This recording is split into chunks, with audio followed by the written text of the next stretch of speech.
ভাত কিভাবে খেতে হবে আমার কিন্তু বিস্তারিত ভিডিও আছে, একটু দেখবেন দয়া করে। ভাত খাওয়া শিখছেন কিনা হেঁটেই জানেন না আপনি, বিলিভ মি। আমরা কিভাবে ভাত খেতে হবে শিখাইছি, একটু পূর্ণাঙ্গভাবে দেখেন ভিডিওটা একটু। এখানে বিস্তারিত আলোচনা করতে গেলে কয়েক ঘন্টা লেগে যাবে। তবে সংক্ষেপে হচ্ছে এই যে ভাতটা একবার রান্না করে ফ্রিজে রেখে যদি পরের দিন গরম করে খান, সেখানে কম চিনি ঢুকবে শরীরে, সেখানে রেজিস্ট্যান্স স্টার্সের পরিমাণ বেশি হবে।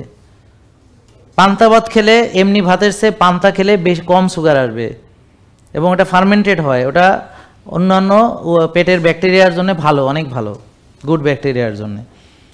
তারপর আপনি ধরেন গরম ভাত সরাসরি খাওয়া উচিত না, রেখে দিয়ে পরের দিন গরম করে ফ্রিজ থেকে এক রাত ফ্রিজে রেখে দিবেন, পরের দিন ফ্রিজ থেকে বের করে গরম করে তারপর খেলে এখানে এটা ভালো। ভাতটা খেতে হবে শেষে, আগে না। সবজি খেলেন, ডিম মাছ মাংস সব খেয়ে শেষে একটু ভাত খেলেন, এবং ভাতের সঙ্গে যদি একটু নারকেল নেন, একটু নারকেলের তেল বা ঘি যারা খাবে, এটাতে আরও কম চিনি ঢুকবে। ওই ফাইবার চিনিকে বাধা দেয়, ফ্যাট চিনিকে বাফার করে।